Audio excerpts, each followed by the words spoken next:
विष्णु पुराण के 5वें अध्याय में लिखा है कि परिक्रमा किस देवी देवता की कितनी करनी चाहिए। अगर कोई सूर्य देव की परिक्रमा करता है तो 7 की जाती है। सूर्य 5 देव में एक हैं। सूर्य को कभी जल नहीं चढ़ाया जाता, सूर्य को हमेशा ही अर्घ दिया जाता है। तांबे का पात्र हो, टूटी वाला लोटा हो, जिसे हम शास्त्रों की भाषा में अर्घा बोलते हैं। जल चढ़ाने का दोष लगता है और वो चलता रहना चाहिए। 7 बार आप घूम जाओ, दाहिने हाथ पे खड़े होकर सूर्य की परिक्रमा भी हो गई और अर्घ भी दिया गया। अगर कोई भगवान विष्णु के किसी भी स्वरूप की परिक्रमा करता है तो 4 की जाती है। अगर कोई देवी दुर्गा के किसी भी स्वरूप की परिक्रमा करता है तो 1 ही की जाती है। अगर कोई हनुमान जी और गणेश जी की परिक्रमा करता है तो 3 की जाती है। अगर कोई भगवान भोलेनाथ की परिक्रमा करता है तो जलेरी पार नहीं की जाती, आधी प्रदक्षिणा होती है।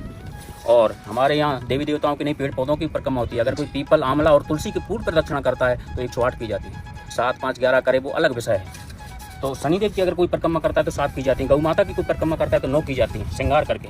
तो उसी क्रम में परिक्रमा 3 कौन सी है मैं बताता हूँ आपको। माँ नर्मदा की परिक्रमा विशेष, जो वेद व्यास जी महाराज ने स्कंद पुराण के रेवा खंड में और कई धर्म ग्रंथों में बहुत अच्छे से उनका वर्णन किया। पहली परिक्रमा है 3 साल 3 महीने और 13 दिन की पहली परिक्रमा। उसका नियम ये है कि 3 साल 3 महीने 13 दिन की जो परिक्रमा, उसका नियम ये है कि एकादशी को चला नहीं जाता। 3 साल 3 महीने 13 दिन में जितनी एकादशी आए आप सब बाहर निकाल दो। जिस स्थान पे हो, जिस आश्रम पे, वहीं रुक जाओ। और अमावस्या को चला नहीं जाता। 3 साल 3 महीने 13 दिन में जितनी अमावस्या आती हैं सब निकाल दो। और पूर्णिमा को चला नहीं जाता। 3 साल 3 महीने 13 दिन में जितनी भी पूर्णिमाएँ आती हैं सब निकाल दो। इसके अलावा सूर्य ग्रहण को चला नहीं जाता। जितने सूर्य ग्रहण हैं सब निकाल दो। चंद्र ग्रहण को चला नहीं जाता। जितने चंद्र ग्रहण हैं सब निकाल दो। इसके अलावा आपको 3 चतुर्मासी आएंगे। देव सैनी एकादशी से लेकर देव उठनी एकादशी तक चला नहीं जाता। वो 1 साल चतुर्मासी का निकाल दो और सब दिन निकाल के फिर टोटल करो कि हमारे पास कितने दिन बचे चलने के लिए। वेद व्यासी महाराज कहते हैं। अब वेद व्यासी महाराज कहते हैं कि जितने दिन आपके पास बचे 3 साल 3 महीने 13 दिन में, आपने वो दिन निकाल के जो टोटल बचे उसमें 22 दिन और जोड़ दो। कौन से 22 दिन? कि हमारी जो सृष्टि है ग्रह नक्षत्रों से चलती है और 3 साल में एक अधिक मास भी आता है जिसे मल मास या लौत का महीना कहते हैं। तो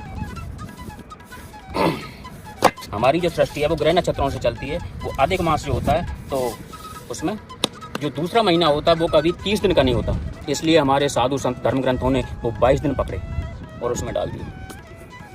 तो फिर वेद व्यास जी महाराज लिखते हैं कि अब जो आपके पास दिन बचे, अब ये सुन लो कि चलना कैसे है। जैसे कोई 9 महीने की गर्भवती महिला कमर पे भरा हुआ पानी का घड़ा लेकर के चलेगी तो कैसे चलेगी? धीरे धीरे धीरे धीरे। क्यों? क्योंकि आप मैराथन दौड़ लगाने नहीं आए, आप प्रदक्षिणा करने आए माँ। धीरे क्यों? कि आपका जो पिछला कदम रखा है, अगला कदम तब रखा जाए जब आपके मुख से एक जाप निकले।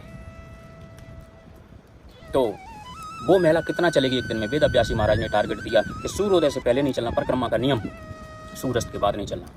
तो वो महिला एक दिन में, क्योंकि वो 9 महीने की गर्भवती भी है और कमर पे पानी का भरा हुआ घड़ा लेकर के चल रही है, तो उन्हें टारगेट दिया वेद व्यासी महाराज ने कि वो महिला एक दिन में 8 किलोमीटर चलेगी।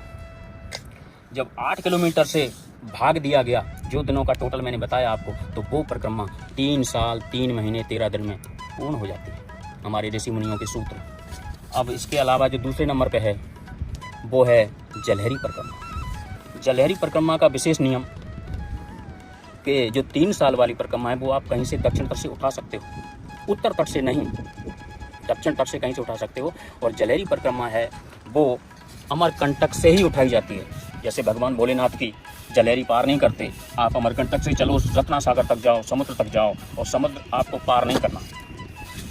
और वो 7.5 साल की है उसका नियम। फिर आप वापस जाओ अमरकंटक, फिर उस तट पे जाओ समुद्र तक, फिर वापस आओ अमरकंटक, आपकी वो जलहरी परिक्रमा पूर्ण हो जाती है।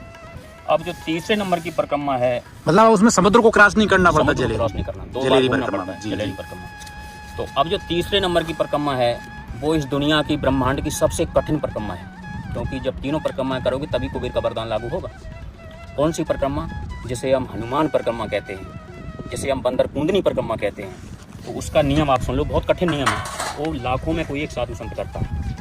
क्या नियम है उसके? सबसे पहला नियम कि जैसे हनुमान जी लंगोटी में रहते हैं, आपको लंगोटी में ही रहना है, कोई वस्त्र नहीं पहन सकते आप। चाहे कितनी ठंड पड़े चाहे गर्मी पड़े, सर्दी हो, गर्मी हो, तूफान आए, बरसात हो, ऐसे ही नहीं, वो दुनिया की सबसे कठिन प्रदक्षिणा है। लंगोटी में ही रहना है। दूसरा नियम, पका हुआ नहीं खा सकते आप, कच्चा खा सकते हो, कच्चा दूध पी सकते हो, फल खा सकते हो। अगर कोई मान लो श्रद्धालु देने आ जाए, दानदाता बहुत है नर्मदा खंड में, और उसे नहीं पता कि हनुमान परिक्रमा होती क्या है, मान लो देने आया तो उसका अपमान नहीं करना, ले लेना। वो आपकी समस्या। अगर कोई चावल दे गया तो कमंडल में खुला के खाओ, कूट के खाओ, कैसे खाओ, पर पका के नहीं खा सकते। आटा घोल के खाओ, कैसे खाओ, लेकिन पका के नहीं खा सकते।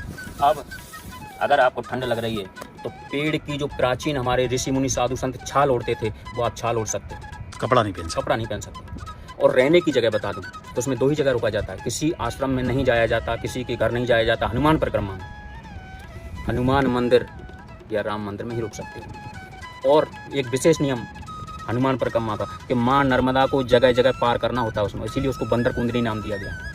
इस तट से उस तट, इस तट से उस तट पार करना। अब वो आपकी समस्या नाव से करते हो, तैर के करते हो, या किसी पुल से करते हो, वो आपकी समस्या है, लेकिन पार करना। और ये भी देखना है कि जहाँ से आपने माँ नर्मदा को पार की, जैसे ये खाली जगह रह गई, तो उस तट से जब आओगे तो वहीं से पार करना है कि वो जगह भरी जाए, विशेष ध्यान रखना है। तो वो इस दुनिया की, इस ब्रह्मांड की सबसे कठिन परिक्रमा है, इसलिए कोई लाखों में एक साधु संत करता है। तो ये 3 प्रकार की परिक्रमा।